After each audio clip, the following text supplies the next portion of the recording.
So good evening, എല്ലാവർക്കും സ്വാഗതം. My therapy, travel is my therapy എന്ന് പറയുന്ന പാർട്ടിൽ മൂന്നാമത്തെ സെഷനാണ് ഉലഹനാൻ സാറിലൂടെ നമ്മൾ കേൾക്കുന്നത്. ആഫ്രിക്കയിലേക്കാണ് നമ്മൾ പോയത്. കഴിഞ്ഞ 2 ആഴ്ചകളിൽ ആഫ്രിക്കയിലൂടെയൊക്കെ നമ്മൾ സഞ്ചരിച്ചു, ഒത്തിരി കാര്യങ്ങൾ കണ്ടു, വളരെ പുതുമയുള്ള ഒത്തിരി കാഴ്ചകൾ കണ്ടു. ഇനി നമ്മൾ പുതിയതായിട്ട് അതിൻ്റെ അവസാന ഭാഗത്തേക്ക് നീങ്ങുകയാണ്. തീർച്ചയായിട്ടും ഉലഹനാൻ സാർ നമ്മളെ ഒരു ഹെലികോപ്റ്ററിൽ കൂടെ കൊണ്ടുപോകും, കുറച്ച് ആഫ്രിക്കൻ സഫാരിയിലൂടെയൊക്കെ കൊണ്ടുപോകും. അപ്പം അങ്ങനെ മനോഹരമായ കാഴ്ചകൾ കണ്ട് നമുക്ക് ഉലഹനാൻ സാറിനോടൊപ്പം തിരിച്ചു വരാം. സോ നിങ്ങളെല്ലാവരെയും സ്വാഗതം ചെയ്യുന്നു, അതോടൊപ്പം ഉലഹനാൻ സാറിനെയും. Ulahannan sir, you are welcome.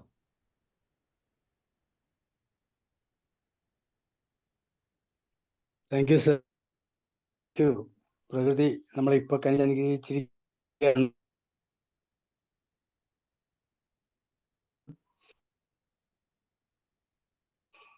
ഞാൻ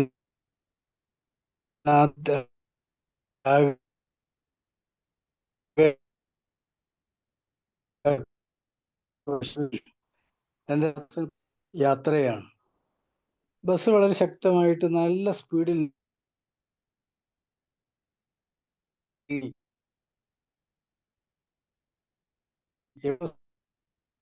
സമയം വൈകി എന്ന് ഏകദേശം 2 മണിക്കൂറാണ് നാം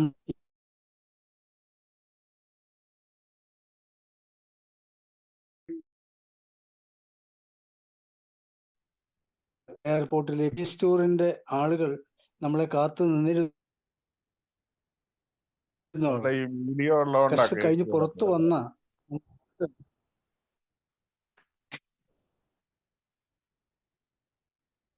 ഈ വീഡിയോ ഓഫ് ചെയ്യുമെങ്കിൽ വീഡിയോ ഓഫ് ചെയ്തിരിക്കുക. അതല്ല ഈ പടം. ഹലോ, ഞാൻ എന്റെ വീഡിയോ ഓഫ് ചെയ്തല്ലോ. സ്ക്രീൻ ഷെയർ ചെയ്യായിരുന്നു ആദ്യം എനിക്ക്.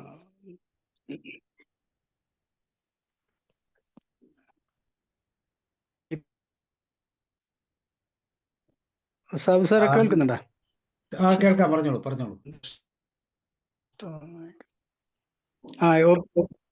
വന്നു. അപ്പോ നമ്മള് അവിടെ അവര് നമ്മളെ കാത്തു നിൽക്കുകയാണ്.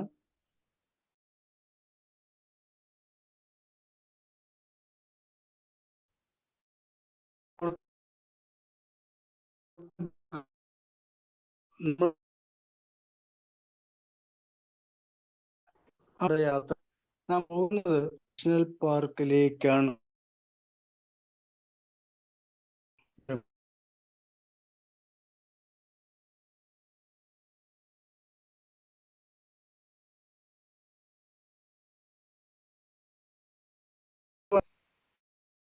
നീങ്ങുകയായിരുന്നു. അതിനെ കുറിച്ച് നമ്മളിപ്പോ ഒന്നും പറയുന്നില്ല. അപ്പൊ ഈ നാഷണൽ പാർക്കിനെ കുറിച്ച് ഒരല്പം പറഞ്ഞിട്ട് മുന്നോട്ട് പോവുക. ഈ നാഷണൽ പാർക്കിന്റെ വിസ്തൃതി എന്ന് പറയുന്നത് 19.485 സ്ക്വയർ കിലോമീറ്റർ ആണ്. വൈകുന്നേരമായപ്പോൾ വഴിനീള കാഴ്ചകൾ കണ്ട് ക്രിഗർ നാഷണൽ പാർക്ക് എത്തിയ ഉടൻ തന്നെ ഞങ്ങൾ സാംബിയാങ് റിവർ റിസോർട്ട് അവിടേക്കാണ് നീങ്ങിയത്. രാത്രി ഇവിടെ കഴിച്ചുകൂട്ടി. നല്ല തണുപ്പ് വിടുന്നില്ല എന്നുള്ളതാണ്.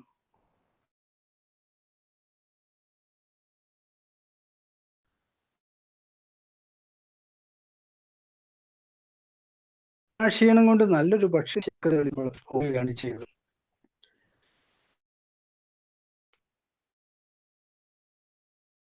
ഇവിടെ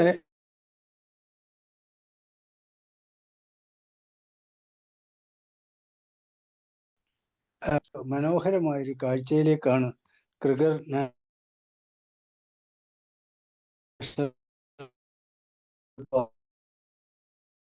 പാർക്ക് സഫാരിയിൽ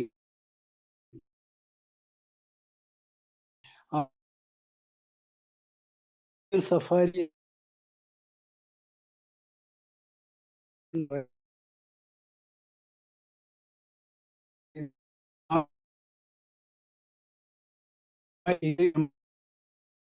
ഞങ്ങൾ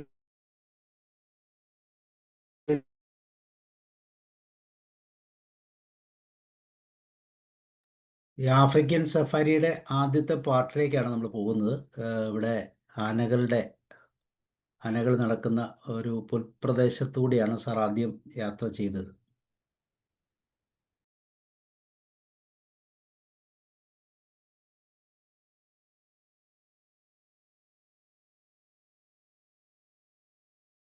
ആനകൾ ട്രാവൽ ചെയ്യുന്ന ഒരു വ്യൂവും കൂടി ഇവിടെയുണ്ട്. സാറിന് ഇടയ്ക്ക് നെറ്റിന് പ്രോബ്ലം ഉണ്ട്, അതുകൊണ്ട് ഇത് നമുക്കൊന്ന് കാണാപ്പോഴത്തേക്ക് സാർ തിരിച്ചെത്തും.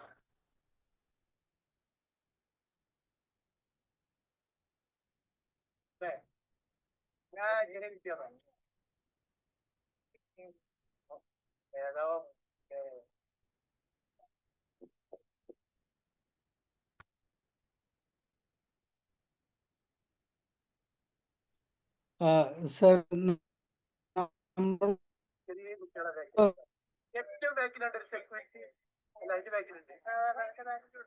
ഞാൻ പറഞ്ഞു വന്നത്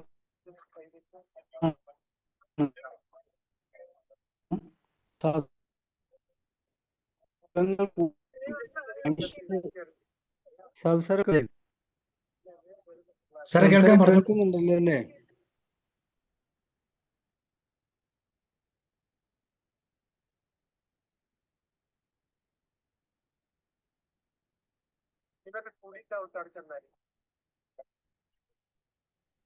ഇവിടെ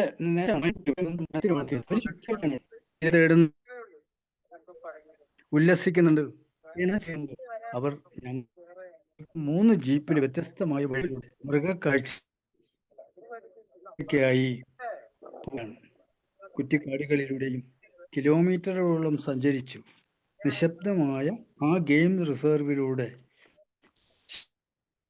ശ്വാസം അടക്കി പിടിച്ചായിരുന്നു ഞങ്ങളുടെ യാത്ര. പെട്ടെന്നാണ് ഞങ്ങളുടെ ജീപ്പ് നിർത്തി ഞങ്ങളുടെ ഗൈഡ് ചൂണ്ടിക്കാണിച്ച് തന്ന ഭാഗത്തേക്ക് നമ്മൾ നോക്കിയപ്പോൾ ഏതാണ്ട് 25 മുതൽ 30 വരെ ആനകൾ, കൊമ്പനും പിടിയും കുട്ടിയാനകളും അടക്കം മേയുന്ന റോഡാണത്. അത് റോഡ് മുറിച്ച് കിടക്കുകയാണ്. തല ഒന്ന് ഉയർത്തി നോക്കി. മുന്നിലുള്ള ആന അവിടെ നിന്ന് പുറകിലുള്ളവർക്ക് വഴി കാണിക്കുകയാണ്. പതുക്കെ പതുക്കെ അവർ കാട്ടിലേക്ക് കയറി. ഈ മറയുന്ന സമയം കൊണ്ട് ചില ഫോട്ടോകൾ ഞങ്ങൾ എടുത്തു. അപ്പോൾ ഇനി നമ്മൾ ഈ പാർക്ക് സൗത്ത് ആഫ്രിക്കയിൽ ബിഗ് 5 വൈൽഡ് ലൈഫ് അവരെ കാണാനാണ് നമ്മുടെ യാത്ര. എന്നെ കേൾക്കുന്നവർ ഈ ബിഗ് 5 അനിമൽസ് ഏതാണെന്നൊന്ന് പറയാമോ? ആനയാണോ? 5 ആളുകളുണ്ട് sir. 1 lion, 2 leopard, Rinos, elephants and buffaloes. ഇവരാണ് ബിഗ് 5. ആ ബിഗ് 5 ഉള്ള പ്രദേശത്തൂടെയാണ് ഇരിക്കുന്നത്. ആയിരക്കണക്കിന് സസ്തനികൾ അവിടെ ഉണ്ടെന്നാണ് അവർ പറഞ്ഞത്. നാഷണൽ പാർക്കിൽ കൂടാതെ വിവിധങ്ങളായ പക്ഷികളുണ്ട്, കഴുകന്മാർ, പരുന്തുകൾ, സ്ട്രോക്സ്. മാത്രമല്ല, ശക്തമായ ഈ കാടുകൾ കലഹാരി മരുഭൂമിയുടെ എക്കോസിസ്റ്റവും പല സ്ഥലങ്ങളിലും നമ്മൾ കണ്ട് കടന്നു പോവുകയാണ്. അതിൽ ഈ വണ്ടി നിന്നപ്പോൾ ഞാൻ പറഞ്ഞു, വീണ്ടും ആനക്കൂട്ടത്തെയാണ് കാണുന്നത്. നിങ്ങൾ കണ്ടില്ലേ? കുടവയറന്മാരാണ്, വള്ളിക്കൊമ്പന്മാരാണ്. ലോകത്ത് 2 തരം ആനകളാണ്. ഒന്ന് ഏഷ്യയിലെയും മറ്റൊന്ന് ആഫ്രിക്കയിലേക്കും. അപ്പോൾ ഏഷ്യയിലെ ആനകളാണ് ഏറ്റവും ഭംഗിയുള്ളത്, മിടുക്കന്മാരായവർ. ഇവർക്ക് ഈ കുടവയറും ചെറിയ കൊമ്പുകളും മാത്രമേ ഉള്ളൂ, എന്നാൽ വലിയ ശരീരമാണ്.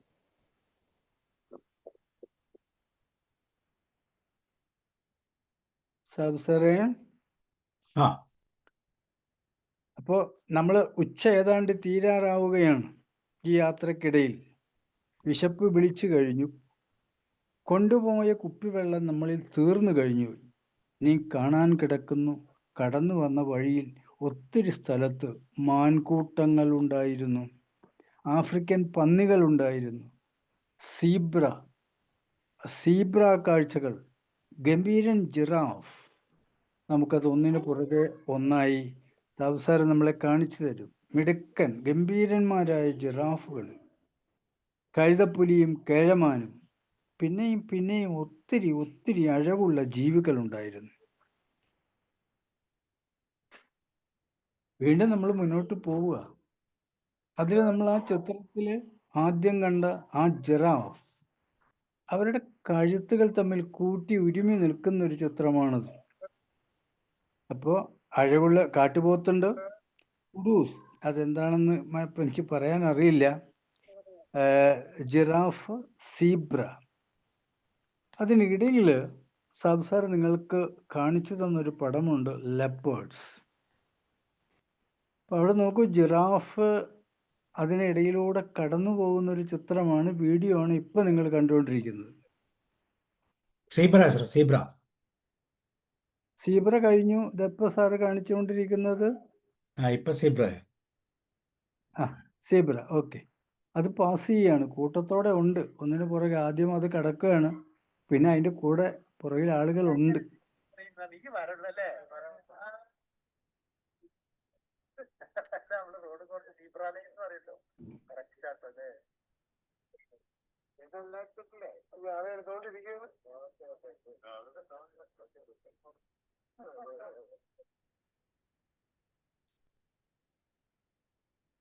യെസ്,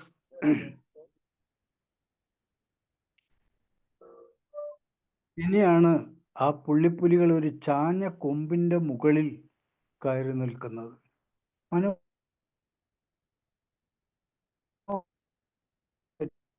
ഒരു കാഴ്ചയാണ്.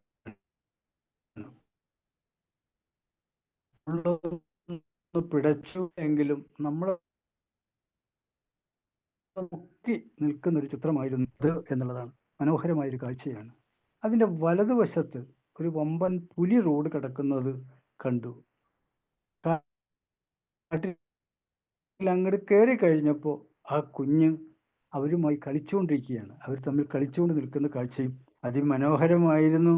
പക്ഷേ ചങ്ക് ഇടിച്ചിരുന്നു എന്നുള്ളത് സത്യം.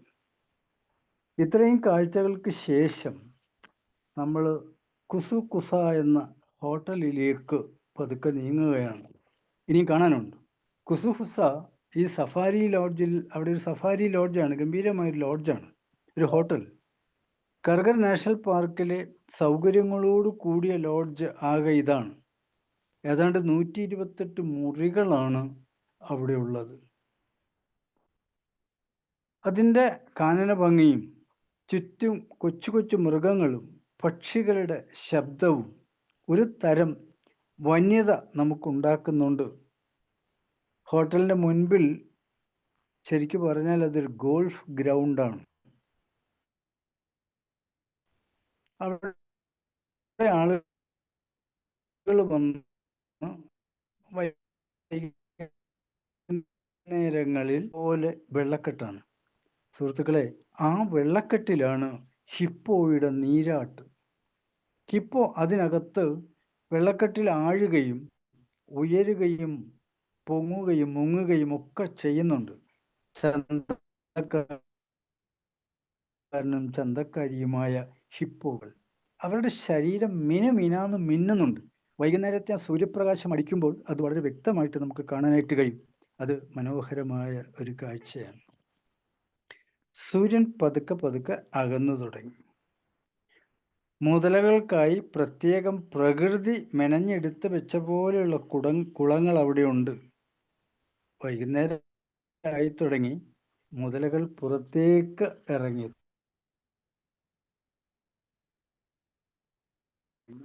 അപകടകാരികളാണ്.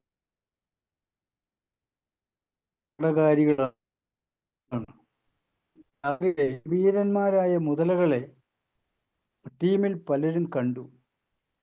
എനിക്ക് കാണാൻ കഴിഞ്ഞില്ല, ഞാൻ മറ്റൊരു പോയിന്റിലായിപ്പോയി. എന്നാൽ ഒച്ച ഉണ്ടാക്കാതെ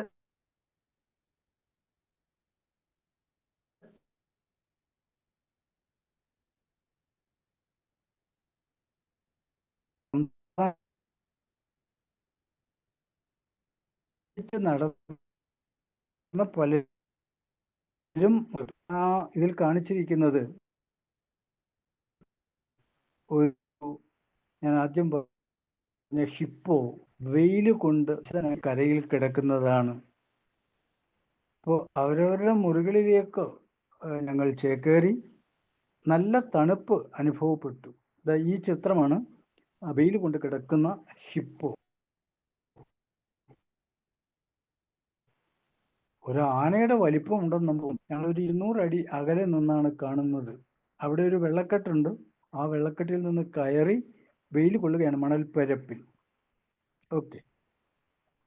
അപ്പോൾ നല്ല കാഴ്ചകൾ, നല്ല തണുപ്പും. വെറുതെ ഇരിക്കാനുള്ള സമയം കണ്ടില്ല. മനസ്സിലൊരു 5 നിമിഷം ഈശ്വരനുമായി ബന്ധപ്പെടുകയായിരുന്നു. അപകടങ്ങളിൽ നിന്ന് ഞങ്ങളെ രക്ഷിച്ചതിന്, സഞ്ചരിച്ച സ്ഥലങ്ങളെല്ലാം സംരക്ഷണം നൽകിയതിന്, ഉറക്കത്തിൻ്റെ പടവുകളിലേക്ക് ആ നന്ദിയോടൊപ്പം ഞങ്ങളും കിടന്നുപോയി. ഇപ്പം അവിടെ ക്രഗറിലെ പ്രഭാതദർശനം കഴിഞ്ഞ് നാഷണൽ പാർക്കിനോട് പതുക്കെ വിട പറയുകയാണ്. അങ്ങനെ വിട പറയുന്ന സമയത്ത് അതിന് ശേഷമുള്ള ഒരല്പം നമ്മളവിടെ ജോഹനാസ്ബർഗിലേക്കാണ് നമ്മൾ പോകുന്നത്. അതിനു മുമ്പ് നമുക്ക് ഞാൻ നേരത്തെ സൂചിപ്പിക്കേണ്ട ഒരു സംഭവമാണ് ഒരു ഹെലികോപ്റ്റർ ജേണി. നമ്മൾ ജോഹനാസ്ബർഗിലേക്ക് പോകുന്നതിന് മുമ്പ് അത് സംഭവിച്ചു. അത് ഞാൻ അവസാനം പറയാം. ഇപ്പോൾ നമ്മൾ ജോഹനാസ്ബർഗിലേക്കുള്ള യാത്രയിലാണ്. ഇപ്പോൾ ഇവിടെ നിന്ന് പ്രഭാതദർശനം കഴിഞ്ഞിട്ട് നാഷണൽ പാർക്കിനോട് വിട പറയുമ്പോൾ ഓരോരുത്തരുടെയും മനസ്സിൽ ആഫ്രിക്കൻ സഫാരി ശക്തമായി അടുക്കി വെച്ച കാഴ്ചകളായിരുന്നു. അപ്പോൾ അവിടേക്ക് നമ്മൾ ജോഹനാസ്ബർഗിലേക്ക് പറന്നുയർന്നു. നമ്മുടെ ഉള്ളിൽ ആ സഫാരിയിലെ പുള്ളിപ്പുലിയും എല്ലാം മനസ്സിലുണ്ട്. നമ്മൾ അങ്ങോട്ടാണ് നീങ്ങുന്നത്. അവിടെ എത്തിയ നമ്മൾ പ്രധാന കാഴ്ച ജോഹനാസ്ബർഗിൽ ഗാന്ധിജി താമസിച്ച സ്ഥലമായിരുന്നു. ഇപ്പോൾ ആ ചിത്രത്തിൽ കാണുന്നത് ഗാന്ധിജി താമസിച്ച വീടിൻ്റെ 2 പാർട്ടായിട്ടുള്ള കാര്യങ്ങളാണ്. ഇപ്പോൾ സത്യാഗ്രഹ ഹൗസ് എന്നാണ് അതിനെ വിളിക്കുന്നത്. ഇപ്പോൾ ഗാന്ധിജി 100 വർഷങ്ങൾക്ക് മുമ്പാണ് മഹാത്മാഗാന്ധി ഒരു കൊച്ചു മനുഷ്യൻ ജീവിച്ചിരുന്ന ഒരു കൊച്ചു വീടാണ് നിങ്ങൾ കാണുന്നത്. ഗാന്ധിജി എന്നൊരു കൊച്ചു മനുഷ്യൻ, വെള്ളക്കാരുടെ മുൻപിൽ ഒരു കുഞ്ഞു മനുഷ്യൻ. ജോഹനാസ്ബർഗിൽ കണ്ടത് പൊക്കം കുറഞ്ഞൊരു കട്ടിൽ. ആ റൂമിനകത്തേക്ക് നമ്മൾ കിടക്കുകയാണ്. ഇപ്പോൾ അതിനകത്തേക്ക് നമ്മൾ കയറി ആ റൂമിനകത്തേക്ക് കിടക്കുകയാണ്. ഇപ്പോൾ കാണുന്നത് ഗാന്ധി കിടക്കാൻ ഉപയോഗിച്ചിരുന്ന മനുഷ്യന് കിടക്കുന്നത്. അപ്പോൾ പൊക്കം കുറഞ്ഞ കട്ടിൽ എന്ന് പറയാതെ ചെറിയ കുറിയ മനുഷ്യൻ. അദ്ദേഹം ചമ്രം പടിഞ്ഞായിരുന്നു. എഴുത്തും വായനയും ഒക്കെ. വായനയും അതേ മുറിയിൽ തന്നെ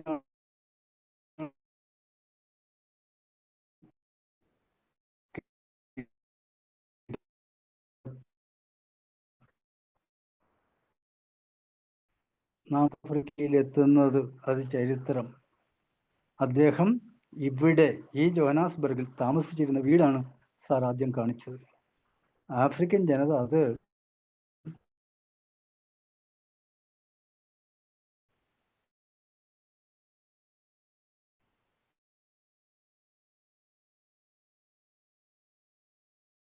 കേടുപാടില്ലാതെ പറയട്ടെ, ഭാരതമെന്ന ഈ ഉപഭൂഖണ്ഡത്തെ 300 വർഷത്തെ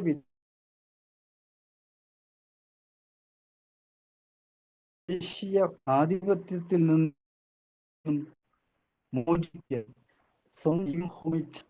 പോലും തയ്യാറായ ഒരു കൊച്ചു സമൂഹം ഇവിടെ വളരുന്നു എന്നതും, അദ്ദേഹത്തെ പുകമറയിൽ ഒതുക്കാൻ ബോധപൂർവം ശ്രമിക്കുന്നു എന്നതും ദുഃഖകരമായ കാഴ്ചകളാണ്. സാർ ഇപ്പൊ നിങ്ങൾക്ക് കാണിച്ചുകൊണ്ടിരിക്കുന്നത് ആ മുറിക്കകത്തുള്ള ഫോട്ടോ. അദ്ദേഹത്തിന് ഫെയർവെൽ കൊടുത്ത ഒരു ഫോട്ടോ ആണ്, ബ്ലാക്ക് ആൻഡ് വൈറ്റ് ഒരു ഫോട്ടോ. അതാണ് നിങ്ങളുടെ മുൻപിൽ ഇപ്പോൾ ഉള്ളത്. സാർ അതിനു മുമ്പ് 1-2 പടങ്ങൾ കാണിച്ചു തന്നിരുന്നു. സാർ പുറകോട്ടൊന്ന് ഇത് ചർക്കയില് അന്ന് ആളുകൾ നൂറ്റിരുന്ന ആ ചർക്കയും ബാക്കി പത്രങ്ങളുമാണ്. പിന്നെ അതിനകത്ത് വീണ്ടുമുണ്ട് കത്തുകൾ. അദ്ദേഹത്തിന് പഴയ ഒരു കത്ത്, ഇത് കുടുംബാംഗങ്ങളുമൊക്കെ ആയിട്ടുള്ളതാണ്. അത് വായിക്കാൻ അത്രയും ചെറുതാണ് ഈ സംഭവം. ഈ ഒരു മിനിറ്റ്, ഈ കണ്ണാടിയിലൊന്ന്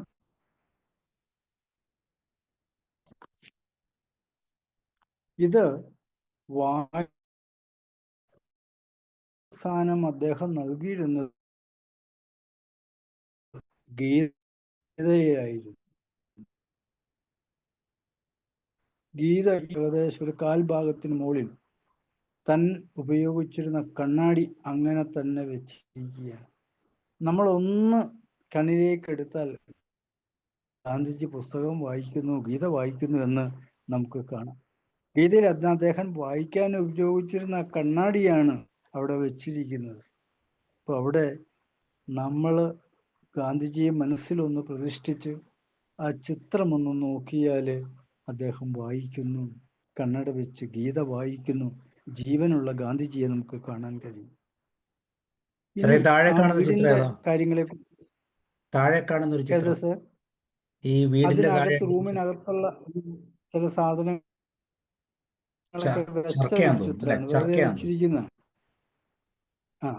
ഇതിനകത്താണ് സർ. ഇപ്പൊ ഇന്ന് തന്ന ഇവിടുന്ന് താഴോട്ടുള്ളതൊക്കെ ഇനി അകത്തുള്ള കാര്യങ്ങളാണ്. പുറത്ത് കാണുന്ന കാഴ്ച ആ രണ്ടെണ്ണം.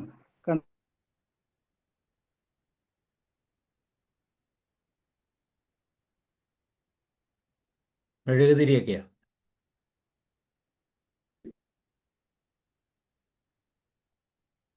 അദ്ദേഹത്തിന്റെ കട്ടിൽ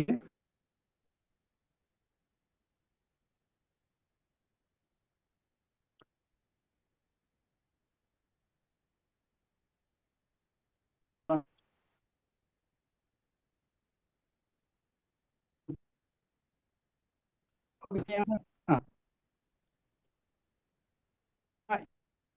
ഈ-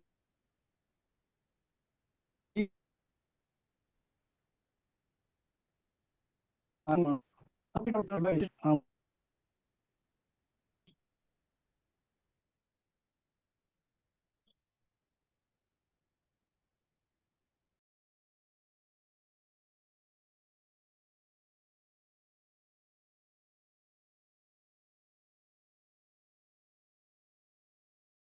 ഇത് ഗാന്ധിയുടെ പഴയ വീട്ടിലുണ്ടായിരുന്ന ഉപകരണങ്ങളൊക്കെയാണ്. മെഴുകുതിരി, അതുപോലെ തന്നെ മേശ.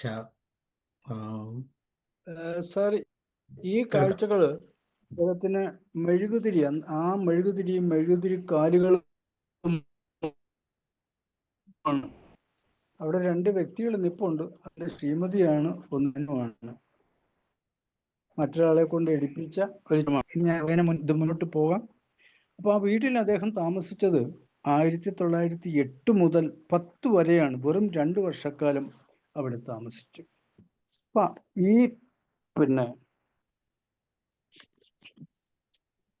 അപ്പൊ ആ വീട്ടില് ധാരാളം ചൊല്ലുകളും ചിത്രങ്ങളും കഥകൾ എന്നിവയൊക്കെ. ഒരു കത്ത് അദ്ദേഹത്തിന്, അതായത് സ്റ്റാമ്പും, ഗാന്ധിജിയും ശ്രീമതിയും നിൽക്കുന്ന അതിന് ഇപ്പുറത്തുള്ളത് ഒരു സ്റ്റാമ്പ്ഡ് കത്താണ്. അത് എന്താണെന്ന് എനിക്ക് അന്ന് വായിച്ചിട്ട് കിട്ടിയില്ല. അദ്ദേഹത്തിന്റെ അഹിംസാ തത്വശാസ്ത്രവും ഇവിടെ തന്നെയായിരുന്നു. ഇവിടെ തന്നെയാണ് അത് രൂപം കൊണ്ടത്. അവിടുത്തെ ആഫ്രിക്കൻ വെള്ളക്കാരുടെ അതിക്രമങ്ങളെല്ലാം മനസ്സിലാക്കി ആ മനുഷ്യന്റെ മനസ്സിൽ അന്നേ ഉൾക്കൊണ്ടൊരു തത്വശാസ്ത്രമായിരുന്നു ഈ അഹിംസാ തത്വങ്ങൾ. ഈ വീടിന്റെ നിർമ്മാണം 1907 അദ്ദേഹത്തിന്റെ സുഹൃത്തും ജർമ്മൻ ആർക്കിടെക്റ്റുമായിരുന്ന ഹെർമൻ കലൻബാക്ക് ആയിരുന്നു. ഇവിടെ ഞങ്ങളുടെ സൈലന്റ് പ്രയർ ഉണ്ടായിരുന്നു. ആ മനുഷ്യനെ മുന്നിൽ കണ്ട് നമസ്കരിക്കുകയാണ് ചെയ്തത്. ഇതൊരു ഹിസ്റ്റോറിക്കൽ ഹെറിറ്റേജ് ആയി രജിസ്റ്റർ ചെയ്തിരിക്കുകയാണ് സൗത്ത് ആഫ്രിക്കൻ ഗവൺമെന്റ്. ഇപ്പോൾ അതൊരു മ്യൂസിയവും ഗസ്റ്റ് ഹൗസുമാണ്. ഭൂതകാലത്തിൽ ഓടി നടന്ന നമ്മൾ അവിടെ നിന്ന് ഇറങ്ങുമ്പോൾ ധീരനായ ഒരു യോദ്ധാവിന്റെ ചിത്രമായിരുന്നു നമ്മുടെ മുന്നിലുണ്ടായിരുന്നത്. ഗാന്ധിജി എന്ന ഹാഫ് നേക്കഡ് ഫക്കീറിനെ നാം ധ്യാനിച്ചു മടങ്ങുമ്പോൾ നമ്മുടെ മനസ്സിലൊരു ദുഃഖമുണ്ടോ?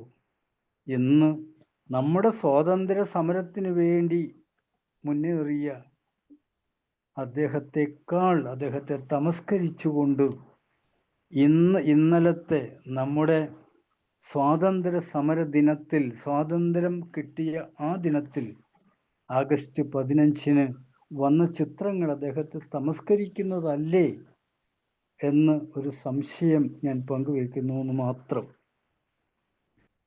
ഇനി നമ്മൾ വീണ്ടും ഇവിടെ നിന്ന് തിരിക്കാനുള്ള ഒരു തയ്യാറെടുപ്പാണ് എങ്കിലും നമ്മുടെ ഹെലികോപ്റ്റർ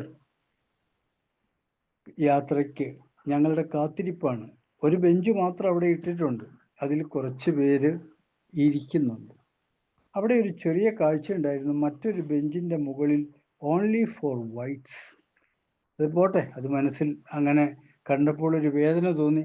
അവിടെ ആരും ഇരുന്നുമില്ല, ഇരിക്കുന്നുമില്ല. ഒരു ഹോട്ടലിന്റെ മുന്നിൽ പോലെയാണ് ആ പ്രദേശം. അപ്പൊ കാത്തിരിപ്പാണ്. ആദ്യത്തെ ചിത്രം നമ്മൾ പോകാനുള്ള അത് ഹെലികോപ്റ്റർ യാത്രയാണ്, നമ്മുടെ ഹെലികോപ്റ്റർ യാത്രയാണ്. $150 അതിൻ്റെ ചാർജ്, ഹെലികോപ്റ്റർ യാത്രയ്ക്കുള്ള ചാർജ്. അല്പസ്വല്പം സ്ഥലങ്ങളൊക്കെ കാണാം, പക്ഷെ അതൊരു അനുഭവമായിരുന്നു. അതിൽ ഹെലികോപ്റ്റർ യാത്ര ചെയ്ത 4-5 പേര് ഉണ്ടായിരുന്നു. അതിലൊരാൾ ഞാനുമായിരുന്നു എന്ന് പറയുകയാണ്. ഗംഭീരമായ ഒരു യാത്ര. ആ 30 പേരിൽ അവർ ഇറങ്ങുമ്പം അവരുടെ മുഖത്തേക്കൊക്കെ ഞാനൊന്ന് നോക്കി. പലർക്കും ഒരു പരിഭ്രമം ഉണ്ടായിരുന്നു. രക്ഷപ്പെട്ടു എന്നൊരു തോന്നലും അതിനകത്ത് ഇറങ്ങുമ്പോൾ ഉണ്ടായിരുന്നു. ഇനി നമ്മൾ അവിടുന്ന് നമ്മുടെ നാട്ടിലേക്കുള്ള യാത്രയാണ്. ജോഹന്നാസ്ബർഗിൽ നിന്ന് അഡിസ് ബാബയിലേക്ക് നമ്മൾ നീങ്ങുകയാണ്. ഒരുപിടി ഓർമ്മകളുമായി, സന്തോഷങ്ങളുമായി നാം പോവുകയാണ്. ഒരു കോണ്ടിനെൻ്റൽ ഹെവി ബ്രേക്ക്ഫാസ്റ്റ് നമ്മുടെ റൂമിൽ നിന്ന്, ആ ഹോട്ടലിൽ നിന്ന് നമുക്ക് കിട്ടി. നമ്മൾ അവിടുന്ന് ഓർത്താപ്പോ ഇൻ്റർനാഷണൽ എയർപോർട്ടിലേക്ക്, അവിടെ നിന്ന് നമുക്കൊരു എത്യോപ്യൻ എയർലൈൻസിലൂടെയാണ് നമ്മൾ അഡീസ് ബാബയിലേക്ക് വന്നത്. ഞാൻ എടുത്തു പറയുന്ന ഒരു കാര്യം, ആ എയർ ഹോസ്റ്റസുകൾ നമ്മളോട് കാണിക്കുന്ന ഒരു പ്രത്യേക ഭാവം, അവരെ നമിക്കുകയാണ് എല്ലാവരുടെയും മുൻപിൽ വെച്ച്. ഇപ്പോൾ ഹെലികോപ്റ്ററിൽ കണ്ട ദൃശ്യം ഇതാണോ സാറേ? അതെ സാർ, അതെ. അത് നമുക്ക് ഇവിടെ നിന്നാൽ കാണാൻ പറ്റില്ല, കാരണം ആ വെളുത്ത ഭാഗം, ആ വെള്ളം ചാടുമ്പോൾ മുകളിലേക്ക് വരുന്ന ആ വെള്ളക്കെട്ടാണ്. നമ്മളതിൻ്റെ അപ്പുറത്ത് കൂടെയാണ് പോകുന്നത്. ഈ മറ്റേ വെളുപ്പിൻ്റെ നേരെ ഓപ്പോസിറ്റിൽ നിന്ന് വേണം ഇത് കാണാൻ. പക്ഷെ ഈ കാഴ്ച നമുക്ക് അവിടെ മുകളിലൂടെ മാത്രമേ കാണാൻ പറ്റൂ. ഇതിന്റെ തന്നെ വേറൊരു കാഴ്ചയാണ് അതല്ലേ? അതെ. ഇതതിൻ്റെ കൂടെ കയറി വന്നതാണ്, അതിൻ്റെ മറ്റൊരു പാർട്ടാണത് ഇപ്പൊ കണ്ടത്. സാർ, നമ്മൾ അവിടുന്ന് അഡീസ് ബാബയിൽ നിന്ന് മടങ്ങുകയാണ്, അവിടുന്ന് ഇങ്ങോട്ട് പോരുകയാണ്. നേരെ ബോംബെയിലേക്കാണ് നമ്മുടെ യാത്ര. അഡീസ് ബാബയിൽ നിന്ന് യാത്ര ബോംബെയിലേക്കാണ്. ബോംബെയിൽ നിന്ന് നമ്മൾ തിരിച്ച് കൊച്ചിയിലേക്ക്. ഈ ഞങ്ങൾ പോയ എല്ലാവരും നിന്നുകൊണ്ട് അതിന് പുറകിൽ കാണുന്നത് ആ വെള്ളച്ചാട്ടത്തിൻ്റെ ദൃശ്യമാണെങ്കിലും ആ മഞ്ഞ് അതിനെ മറച്ചു കളഞ്ഞു. ഇത് നമ്മളെ തുടക്കത്തിലുള്ള കഥകൾ. ഇവിടെ അവസാന നിമിഷങ്ങളിൽ നമ്മൾ ഒരു ഗ്രൂപ്പ് ഫോട്ടോയ്ക്കുള്ള സ്ഥലം കിട്ടി. ആ ഗ്രൂപ്പ് ഫോട്ടോയാണ് ഇത് എന്ന് പറയുകയാണ് ചെയ്യുന്നത്. നാം കൊച്ചിയിലേക്കുള്ള യാത്ര ബോംബെയിൽ നിന്ന് വന്നു. നമ്മളിവിടെ സുഖമായി എത്തിച്ചേർന്നു. എല്ലാവരും ഒരു അപകടവും ഒരു വിഷമവും കൂടാതെ. അതിന് ഉള്ളിൽ തട്ടി സർവീശ്വരനോട് ഞാൻ നന്ദി പറയുകയാണ്. ഇനിയുമുണ്ട്. 10 ദിവസത്തെ സഹവാസത്തിന് ശേഷം 30 പേർ പിരിയുമ്പോൾ കണ്ണുകളൊന്ന് നനഞ്ഞിരുന്നു. പരസ്പരം നിശബ്ദമായൊരു വിട പറച്ചിൽ. ഇനിയുമുണ്ട്. ഞങ്ങളെ കൂട്ടിക്കൊണ്ടുപോയി ഇരുണ്ട ഭൂഖണ്ഡത്തെ വെളിച്ചത്ത് കാണിച്ചു തരാൻ സഹായിച്ച ബെനീസ് ട്രാവലിനോടുള്ള നന്ദി, കൊച്ചിയിൽ അവരോടുള്ള നന്ദി, ആ മഹാസ്ഥാപനത്തിനോടുള്ള നന്ദി, അതിൻ്റെ അതികായകനായ ബെന്നി സാറിനോടുള്ള നന്ദി ഇവിടെ നിങ്ങൾക്കെല്ലാവർക്കും വേണ്ടി ഞാൻ പറയുകയാണ്. അതുകൊണ്ട് നന്ദി നിർത്താൻ ഒക്കില്ല. ഒരു വാക്കുകൂടെ നന്ദി അറിയിക്കുകയാണ്. ഞാൻ ഈ യാത്രാവിവരണം അവസാനിപ്പിക്കും ഇത് പറഞ്ഞു കഴിഞ്ഞു. ഹൃദയത്തിൽ തട്ടിയ നന്ദി ശ്രീമതി സിജി റോയ്ക്ക് ഉള്ളതാണ്. ഒരു അമ്മയുടെ, ഒരു സഹോദരിയുടെ, അതൊക്കെ മേലെ അറിവുള്ള ഒരു സഞ്ചാരി സഹായിയുടെ പ്രവർത്തിച്ച് വേണ്ടുവോളം സ്നേഹവും കരുതലും തന്ന് കൂട്ടിക്കൊണ്ടു പോവുകയും കൊണ്ടുവരികയും ചെയ്ത സിജി ജോയ്ക്ക് എല്ലാവരുടെയും പേരിൽ 1000 നന്ദി അർപ്പിക്കുകയാണ്. ഒരു വൻ പൂച്ചണ്ട് എല്ലാവരും കൂടി അവർക്ക് കൊടുക്കുകയാണ്. കഴിഞ്ഞില്ല. ഈ വിവരണങ്ങൾ നിങ്ങൾക്ക് വേണ്ടി സമർപ്പിക്കാൻ എന്നെ അനുവദിച്ച മാറ്റ്നി ഫ്രീ വെബിനാറിൻ്റെ ശക്തൻ, അതിൻ്റെ വിധി നിർണയിക്കുന്ന ആൾ, സ്നേഹസമ്പന്നനായ ലവിങ് ആൻഡ് എംപതറ്റിക്, മാത്രമല്ല ഒരു പച്ചയായ മനുഷ്യൻ, എല്ലാവരുടെയും പ്രിയപ്പെട്ട സാബു സാറിന് ഹൃദയം തൊട്ട് നമുക്ക് എല്ലാവർക്കും വേണ്ടി നന്ദി അർപ്പിക്കുന്നു. സർ, നന്ദി, നന്ദി, ഒത്തിരി നന്ദി, ഒത്തിരി നന്ദി. Thank you everybody. എല്ലാവരോടും നന്ദി പറഞ്ഞ് എൻ്റെ വാക്കുകൾ ഞാൻ നിർത്തുകയാണ്. നന്ദി സർ, നന്ദി. Thank you sir. വളരെ സന്തോഷം. കഴിഞ്ഞ 3 ആഴ്ചകളായിട്ട് കണ്ടിന്യൂസ് ആയിട്ട് നമ്മൾ ആഫ്രിക്കൻ ഭൂഖണ്ഡത്തിലെ ഏറ്റവും ഇരുണ്ട ഭൂഖണ്ഡം എന്നൊക്കെ നമ്മൾ മനസ്സിൽ വിചാരിച്ചെങ്കിലും അവിടെ മുഴുവൻ വെളിച്ചമാണെന്നും കാണാൻ ഭംഗിയുള്ള ഒത്തിരി കാര്യങ്ങളുണ്ടെന്നും തീർച്ചയായിട്ടും അങ്ങനെ ഒരു യാത്ര പോയാൽ അതുകൊണ്ട് ഒത്തിരി പ്രയോജനകരമായ അനുഭവങ്ങൾ ഉണ്ടാകുമെന്നും ഒക്കെ ഒരു പണവും മുടക്കാതെ തന്നെ ഉലഹന്നാൻ സാറിലൂടെ നമുക്ക് കിട്ടി എന്നുള്ളതാണ് എൻ്റെ പ്രത്യേകത. തീർച്ചയായിട്ടും വളരെ സന്തോഷം. കാരണം ഈ 3 എപ്പിസോഡുകൾ അല്പസ്വല്പം ശബ്ദത്തിന് തടസ്സങ്ങളൊക്കെ ഉണ്ടായിട്ടുണ്ടെങ്കിൽ പോലും പിക്ചറിൽ കൂടെ നമുക്ക് വളരെ കൃത്യമാണ് ആഫ്രിക്കൻ ആനകളും നമ്മുടെ ആനകളും തമ്മിലുള്ള വ്യത്യാസം. അതുപോലെ മനോഹരമായ നയാഗ്ര വാട്ടർഫാൾസ് പോലെ മനോഹരമായിട്ടുള്ള ആ വാട്ടർഫോള്, കാട്ടിലൂടെയുള്ള ആഫ്രിക്കൻ സഫാരികൾ, ഇങ്ങനെയുള്ള എല്ലാം വളരെ വളരെ വളരെ മനോഹരം, എപ്പോഴും നമുക്ക് പോയി കാണണമെന്ന് തോന്നുന്ന രീതിയിൽ തീർച്ചയായിട്ടും മനസ്സ് ത്രസിപ്പിക്കുന്ന കാഴ്ചകൾ. അത് മനോഹരമായ വിവരണത്തിലൂടെ ഉലഹന്നാൻ സാർ അത് എക്സ്പ്ലെയിൻ ചെയ്യുകയും ചെയ്തു. തീർച്ചയായിട്ടും നമുക്ക് എല്ലാവരുടെയും അഭിപ്രായങ്ങളൊന്ന് ചോദിക്കാം. ടോമി സാറേ ഒന്ന് പറഞ്ഞേ, എങ്ങനെയുണ്ടെന്ന് അഡ്മിറ്റ് ചെയ്തു. എന്നോടാണോ സാർ ചോദിച്ചത്? അതെ അതെ അതെ അതെ പറഞ്ഞു. Okay, thank you sir. Ulahannan sir ഞങ്ങളെയൊക്കെ ഇങ്ങനെ കോരിത്തെരിപ്പിച്ച് കളഞ്ഞു. ശരിക്കും ഈ ലൈഫ് ഇങ്ങനെ എൻജോയ് ചെയ്യാനായിട്ട് ഇങ്ങനെ പോവേണ്ടതിന്റെ ഒരു വല്ലാത്തൊരു ആവേശം ഞങ്ങൾക്ക് തരുന്ന ഒരു പ്രസന്റേഷൻ ആയിരുന്നു സാറിന്റെ. ഇത്ര ഭംഗിയായിട്ട് സാർ ഇത് എങ്ങനെ ഇതൊരു ഇതായിട്ട് അവതരിപ്പിച്ച് ഞങ്ങൾക്ക് വേണ്ടി ഇത് ഡിസൈൻ ചെയ്ത് തരാൻ കഴിഞ്ഞത് എന്നുള്ളതിൽ അത്ഭുതം തോന്നുന്നുണ്ട്. എത്ര നന്ദി പറഞ്ഞാലും മതിയാവില്ല. എല്ലാവരും നന്നായിട്ട് കണ്ടു, ആസ്വദിച്ചു. ഒത്തിരി ഒത്തിരി ഞങ്ങൾക്ക് ഇൻസ്പിറേഷൻ ഉണ്ടായി. അതിനനുസരിച്ച് ഇനിയും സാറിന് ധാരാളം ഇങ്ങനത്തെ യാത്രകൾ പോകാനും ഞങ്ങളെ എല്ലാം കോരിത്തെരിപ്പിക്കുന്നുണ്ട്, ഞങ്ങൾക്ക് ആവേശം നൽകുന്നുണ്ട്. ഞങ്ങളെ കൊണ്ട് കഴിയുന്നതിലൊക്കെ ചെയ്യും. സാറിന് ഇങ്ങനെ ധാരാളം അവസരങ്ങൾ ഉണ്ടാകട്ടെ എന്ന് ആശംസിക്കുന്നു. Thank you sir. എല്ലാവർക്കും പറയാനുണ്ടാവും. ഞാൻ അധികം നമ്മൾ ഇന്നത് പോസ്റ്റ് ചെയ്യുന്ന ലിങ്കിൽ ഇതിന്റെ പ്ലേലിസ്റ്റ് ഇട്ടിട്ടുണ്ട്. ഇതിനു മുമ്പ് ഉലഹന്നാൻ സാർ പോയ 2 ജപ്പാന്റെ 2 യാത്രകളും നമ്മൾ ഇതുപോലെ തന്നെ ചെയ്തിരുന്നു. അപ്പോൾ നമുക്കത് കാണാം. അതുപോലെ തന്നെ വേണുഗോപാൽ സാർ പോയ ബാലിയിലെ യാത്രകൾ നമ്മൾ അതിൻ്റെ അകത്ത് ഇട്ടിട്ടുണ്ട്. ഇങ്ങനെയുള്ള കുറേ യാത്രകളുണ്ട്.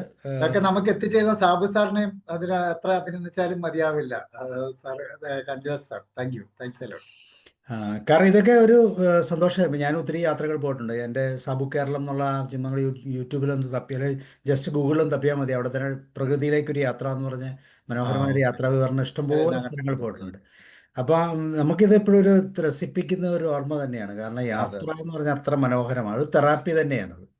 അപ്പോൾ അതിലൂടെ നമുക്ക് കടന്നു പോകുമ്പോൾ എനിക്കും ഭയങ്കര ഇഷ്ടമാണ്. നിങ്ങൾ എവിടെ യാത്ര ചെയ്തെങ്കിലും ഇതുപോലെ നിങ്ങൾക്ക് ഇത് അവതരിപ്പിക്കാം. ഓക്കെ, ഇനി ആരാണ് വരുന്നത്? വേണുഗോപാൽ സാർ ഒന്ന് പറയൂ. ഗോകുമാർ സാർ പറഞ്ഞോളൂ.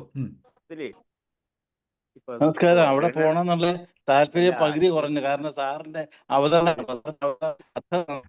അവിടെ അവിടെ പോയി കണ്ടത് പ്രതീക്ഷയായി. അപ്പൊ അവിടെ പോകണമെന്നുള്ള താല്പര്യം പകുതി പറഞ്ഞിരിക്കുകയാണ്.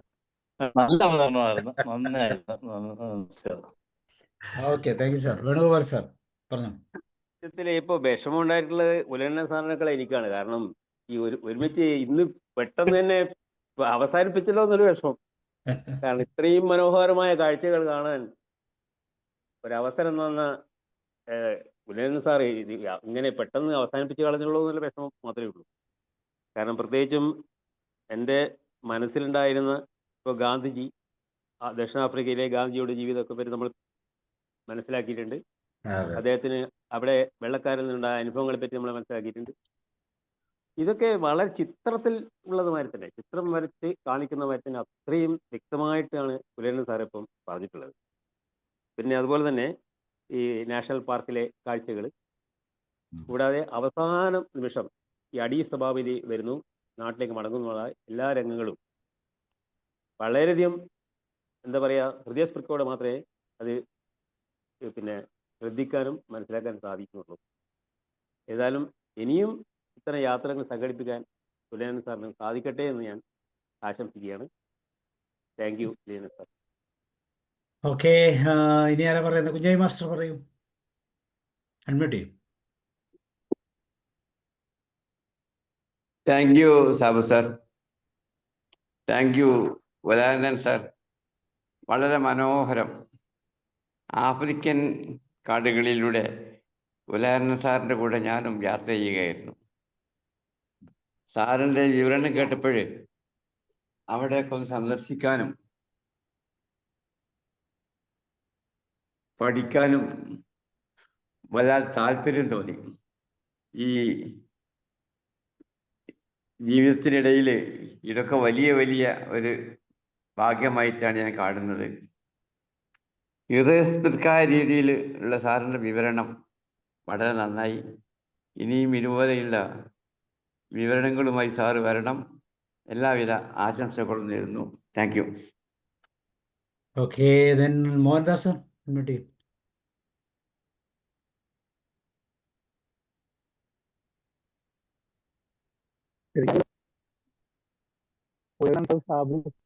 നമ്പൂതിരിയും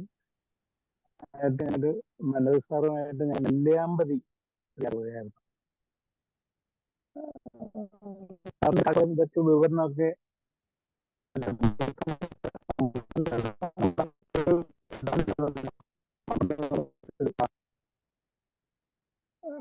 പാലക്കാട് നിന്ന് മറ്റേ നെല്ലിയാമ്പതി കയറുന്നതിന് മുമ്പ് ആ ഡാമിലൊക്കെ അവിടെ ആ പാലക്കാടിന്റെ അതിന്റെ സാറുടെ വികാരമായിട്ട് കൊച്ചുനാൾ മുതലേ ഇതിലൊക്കെ പഠിച്ച ഇതൊക്കെ പറയുമ്പോ എനിക്ക് അന്ന് ഞാനൊരു കഥ വായിച്ചതാണ്. അത് മറ്റുള്ളതല്ലേ. അതേപോലെ വീണ്ടും ബനാറസിലേക്കും അല്ലെങ്കിൽ വടക്കേ ഇന്ത്യയിലേക്കും ഒരു യാത്ര ഞങ്ങൾ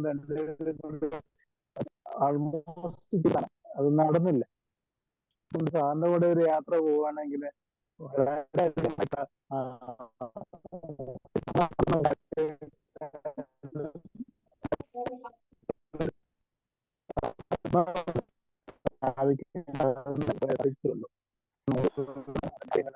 അതിൽ പിന്നെ നമ്മളത്തിലെ കഥകളൊക്കെ പറയാൻ വളരെ ആ സ്ഥലത്തെ കുറിച്ചുള്ള അവിടുത്തെ ആൾക്കാരെ കുറിച്ചുള്ളതൊക്കെ.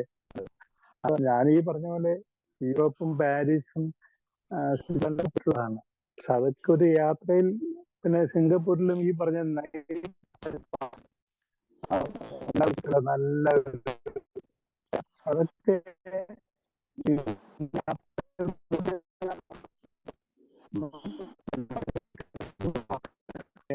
ഇങ്ങനെ റെക്കോർഡാക്കി കഴിവ് അപാരം തന്നെയാണ്. അത് ഹൃദയപക്ഷ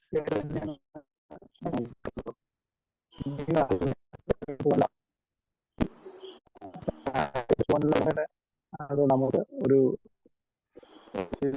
പ്രദേശങ്ങൾ നമുക്ക് പരിചയപ്പെടുത്തി തരാനും സന്ദർഭങ്ങളും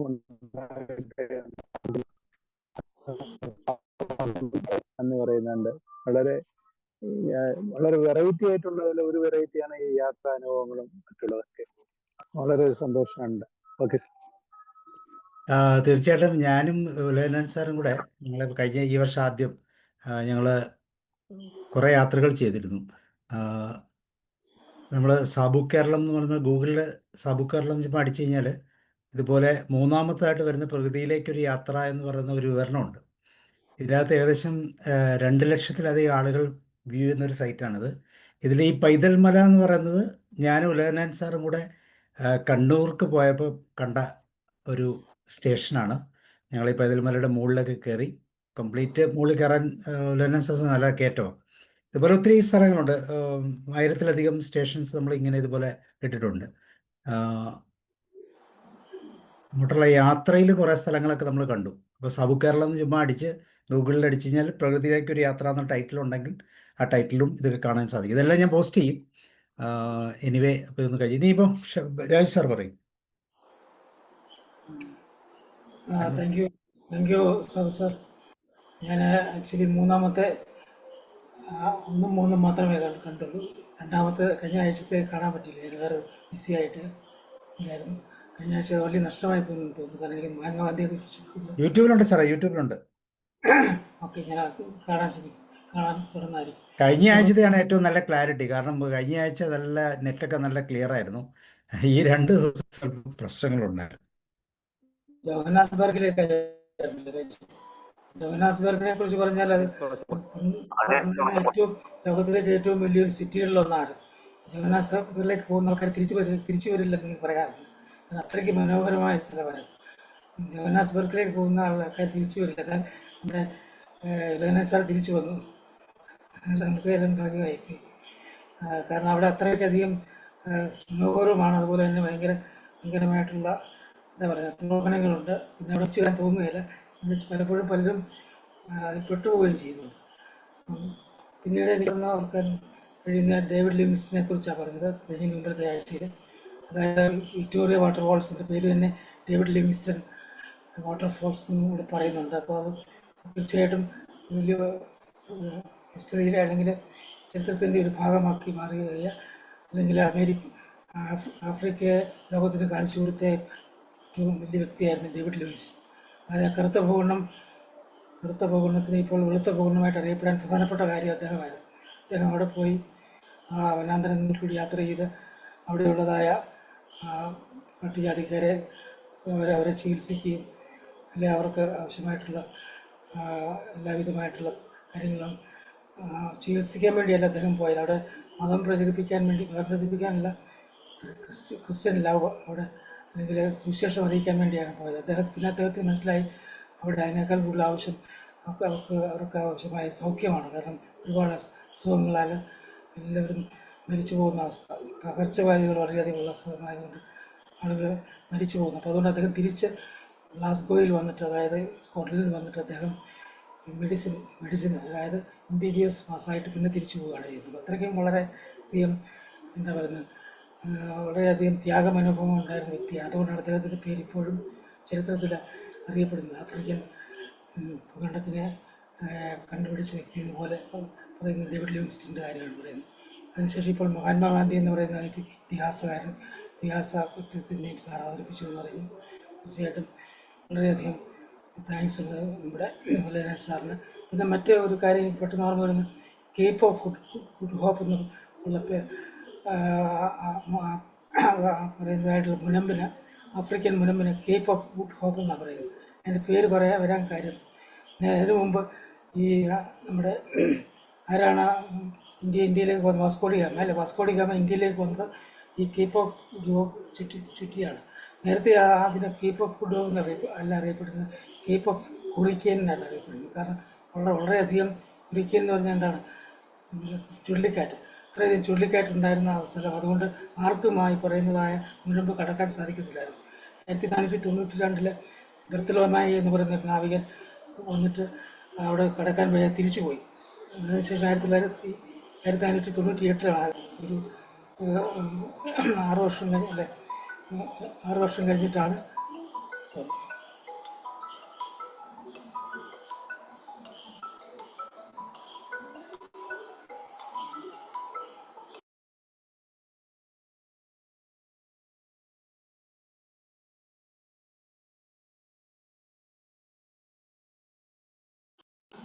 ടെലിഫോൺ വന്നു.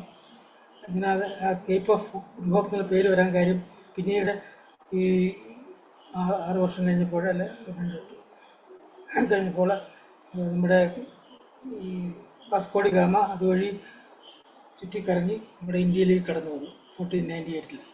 അതിനുശേഷമാണ് ഈ കേപ്പ് ഓഫ് ഹുറിക്കെയിനെ കേപ്പ് ഓഫ് ഗുഡ് ഹോപ്പ് എന്നുള്ള പേരുണ്ടായത്. കാരണം അതായത് അതുവഴി കടന്നു വരാൻ സാധിക്കും എന്നുള്ള ഹോപ്പ് എല്ലാവർക്കും കൊടുത്തു.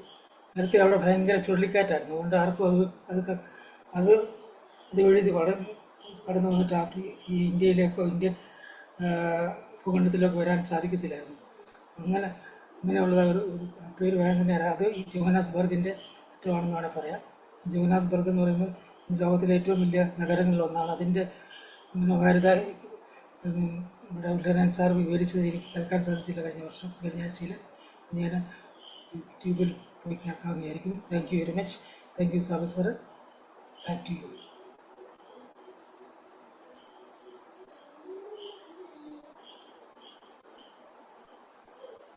Okay sir. ജോർജ് സാറേ ജോർജ് സാർ പറഞ്ഞു. ഹായ്, താങ്ക് യു സാബ് സാർ. വലിയ സന്തോഷം. ഉലന്നൻ സാറേ, കൺഗ്രാജുലേഷൻ. എങ്ങനെ പറയാതിരിക്കും? സാറിൻ്റെ യാത്രാ വിവരണങ്ങളെല്ലാം ഒന്നിന് പുറകെ മറ്റൊന്ന്, ഇതെല്ലാം ഒന്ന് കൂട്ടി വെച്ച് എഴുതണ്ടേ സാറേ? SK പൊറ്റേക്കാട് കഴിഞ്ഞിട്ട് മലയാളത്തിൽ കേരളത്തിൽ ഒരു യാത്രാ വിവരണം നടത്തിയ ഒരു വലിയ വ്യക്തി എന്നുള്ള വിധത്തിൽ ഡോക്ടർ ഉലൈനൻ സാറ് മാറ്റിനി ഫ്രീ വെബിനാറിലൂടെ ആയാലും കുഴപ്പമില്ല, അറിയപ്പെടുന്നത് എത്രയോ അഭിമാനമാണ്, സന്തോഷമാണ്. തീർച്ചയായിട്ടും സാറിൻ്റെ വർണ്ണന, ജപ്പാൻ പോയി വന്നിട്ട് മാസങ്ങൾക്കുള്ളിൽ തന്നെ ആഫ്രിക്കൻ യാത്ര, അടുത്ത യാത്രയുടെ വിവരണങ്ങൾ കേൾക്കാനും ഞങ്ങളിവിടെ കാത്തിരിക്കും കേട്ടോ, നോ ഡൗട്ട്സ്. സാറ് നന്നായി തന്നെ അത് കരുതി ആ റെക്കോർഡ്സൊക്കെ സൂക്ഷിക്കണം, നോട്ട്സൊക്കെ എടുക്കണം. സാറിൻ്റെ ആ വർണ്ണന തന്നെ അതും ഒന്ന് വർണ്ണിച്ച് പറയാനുണ്ട്. ഇപ്പോൾ രാജു സാറ് പറഞ്ഞ പോലെ എത്ര പ്രകൃതിയുടെ കാര്യങ്ങൾ, ചരിത്രത്തിൻ്റെ കാര്യങ്ങൾ, മനുഷ്യനിർമ്മിതിയുടെ കാര്യങ്ങൾ എല്ലാത്തിലും ആ സൂക്ഷ്മ നിരീക്ഷണത്തോടു കൂടി സാറ് വർണ്ണിക്കുന്നത്. അതൊരു വലിയ കാര്യമില്ലേ? കേട്ടിരിക്കാൻ കൗതുകം മാത്രമല്ല, ഈ കേട്ടത് ഒക്കെ ഇനി ആർക്കെങ്കിലും പറഞ്ഞു കൊടുക്കാൻ നമുക്ക് പറ്റുമെന്നുള്ള ഇതിൽ ക്ലാസ്സിൽ അധ്യാപകം പഠിപ്പിക്കും പോലെയുള്ള ക്ലാസ് വർണ്ണന മാത്രവും അല്ല, എന്തായാലും ഒന്ന് അവിടെ പോയി കാണണ്ടേ ഇതൊക്കെ എന്ന പ്രേരണ എല്ലാം കണക്ട് ചെയ്ത് വന്നു. Okay, thank you sir, thank you so much, all the best. ഇല്ല സാർ. Okay, okay. ഇനി ആർക്കെങ്കിലും ജോഷി സാറുണ്ടോ? ജോഷി സാർ കേൾക്കുന്നുണ്ടോ? ഉലൈനൻ സാറേ, ഈ യാത്രയുടെ ചെലവും കൂടെയൊക്കെ പറയണം, എന്നാലേ ആൾക്കാർ ഞെട്ടത്തുള്ളൂ.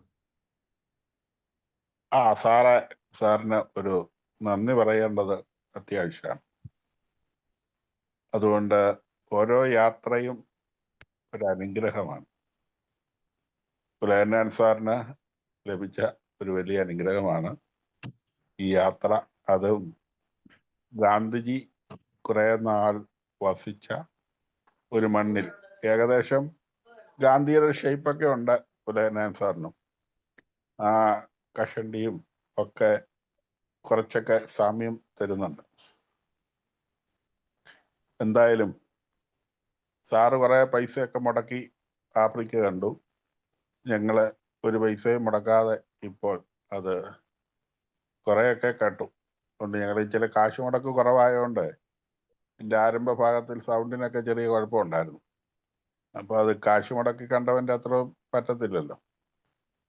തീർച്ചയായിട്ടും ജോർജ് സാറ് പറഞ്ഞ പോലെ ഇതൊക്കെ ഒന്ന് കുറിച്ചും കൂടെയൊക്കെ വെച്ചോളുക.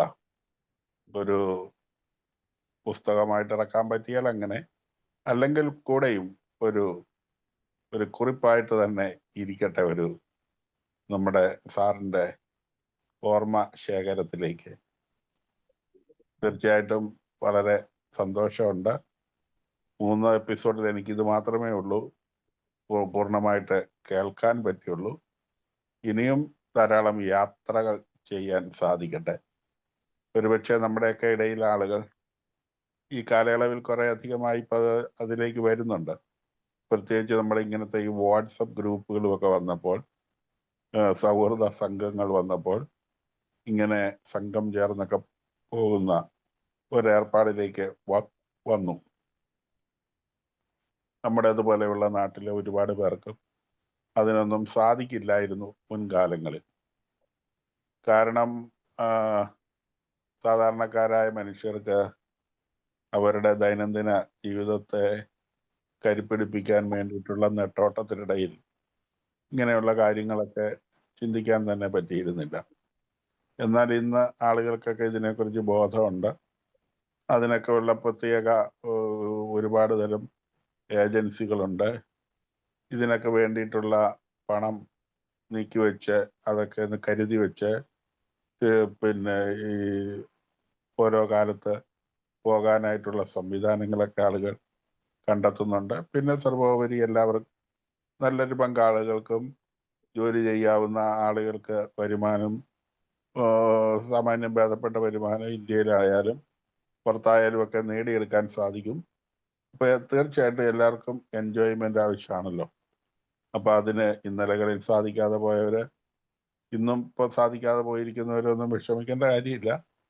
കുറേ ആളുകളെങ്കിലും പോകട്ടെ. നമുക്ക് അതിനോടൊക്കെ ഉള്ള ഒരു നന്ദി മനസ്സിൽ സൂക്ഷിച്ചുകൊണ്ട് ഇതേപോലെയുള്ള അവതരണങ്ങളൊക്കെ കേട്ടുകൊണ്ട് നമുക്കും അതിൻ്റെ ഭാഗമാകാം.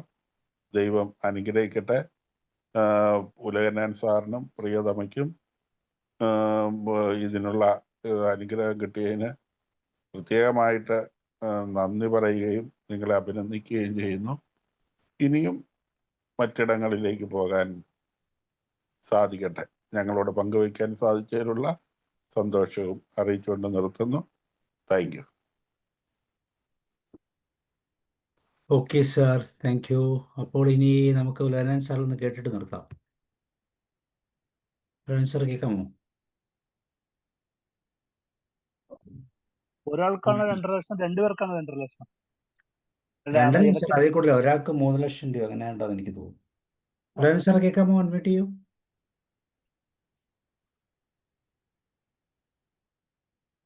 ഒരാൾക്ക് 3 എനിക്ക് തോന്നുന്നു. സർ, ഒരാൾക്ക് 3.7, അത് ഇൻക്ലൂഡിങ് ടാക്സ് ആണ്. 3 പോയിന്റ് ടാക്സ് റീഫണ്ട് ചെയ്യല്ലോ.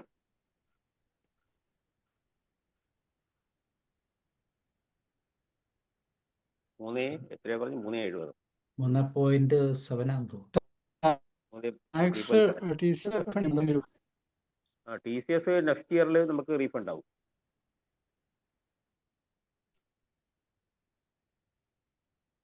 ഓക്കെ, അപ്പം എനിക്കൊന്ന് പറയാനുള്ളത്,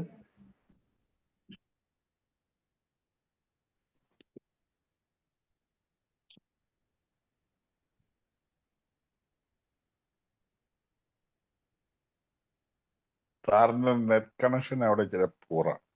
അവിടെ ഭയങ്കര മഴയാ. ഇത് ഏതിൻ്റെ കണക്ഷൻ? ഏതാണോ ഈ ഒരു 2 ആഴ്ചയായിട്ട് ഭയങ്കര പ്രശ്നം. എത്രയ്ക്ക് പ്രശ്നമില്ല, എന്നാലും ഉണ്ട്. കേൾക്കാവോ സാറേ? ഇപ്പം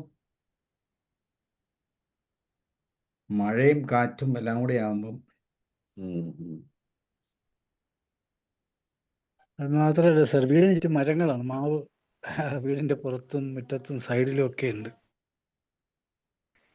അതായിരിക്കാം നെറ്റ് തന്നെ സാറ് ഉപദ്രവിക്കുന്നത്. BSNL ആണോ ഉപയോഗിക്കുന്നത്? നെറ്റ് BSNL ആണോ സാറേ? BSNL അല്ല. BSNL അല്ല. ആദ്യം BSNL ആയിരുന്നു, അത് കളഞ്ഞു. എന്നിട്ട് ഇത് വൈഫൈ ആണോ, ഡാറ്റ ആണോ, വൈഫൈ ആണോ? രണ്ടും ഉണ്ട് സാർ. അപ്പൊ ഒന്ന് വീക്കാകുമ്പോ അടുത്ത ഇടും.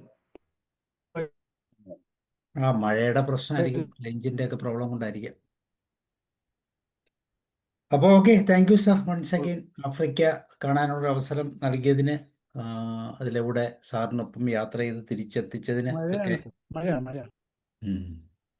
ഓക്കെ, ഇനി നമുക്ക് ഇതുപോലെ തന്നെ അടുത്ത യാത്രകൾ, നിങ്ങൾ ആരെങ്കിലും ചിത്രങ്ങളൊക്കെ ഇത്ര യാത്രകൾ ഭംഗിയായിട്ട് നമുക്ക് പോകാം സാർ. ഇനിയുള്ള യാത്രകളൊക്കെ പോകുന്നുണ്ടെങ്കിൽ തീർച്ചയായിട്ടും അറിയിക്കുക. യാത്രകളുടേതായ രീതിയിൽ നമുക്ക് പ്രസന്റ് ചെയ്യാം. എന്തായാലും കുറച്ച് കഴിയുമ്പം ഒരു ദുബായ് യാത്രയുടെ കുറച്ച് വിവരണങ്ങൾ ഞാൻ നൽകാം. അപ്പോൾ അങ്ങനെ വേണുഗോപാൽ സാർ ഇനി എങ്ങോട്ടാ പോകുന്നത്? അത് ഡിസ്ക്ലോസ് ചെയ്യാനായിട്ടില്ല, മിക്കവാറും ഉണ്ടാവും. പ്ലാൻ ചെയ്തുകൊണ്ടിരിക്കുക അല്ലേ? അല്ല, അതിൽ കാര്യമായിട്ട് ഒരു ഭയപ്പെടുന്ന ഒരു കാര്യം വിസയാണ്. വിസ കൈ കിട്ടിയിട്ടേ ഡിസ്ക്ലോസ് ചെയ്യുള്ളൂ. ഓ, ഓക്കെ ഓക്കെ ഓക്കെ.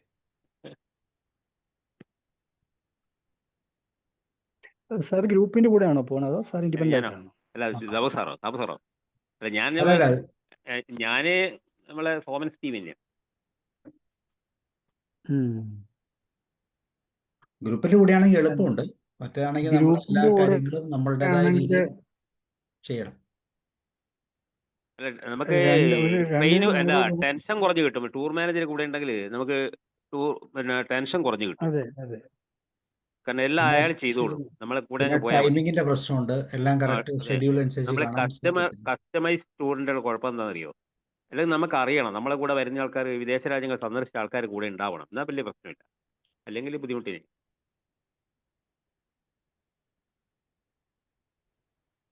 ഓക്കെ. അപ്പോൾ നമുക്കിന്ന് വൈൻഡപ്പ് ചെയ്യാം അല്ലേ? ഓക്കെ, താങ്ക് യു ലാനൻ സർ വൺസ് അഗെയിൻ. നാളെ നമുക്ക് പാട്ട് വിശേഷവുമായിട്ട് വീണ്ടും വരാം. ഇഷ്ടപ്പെട്ട ഗാനങ്ങൾ പാടാം. Okay, see you, good night.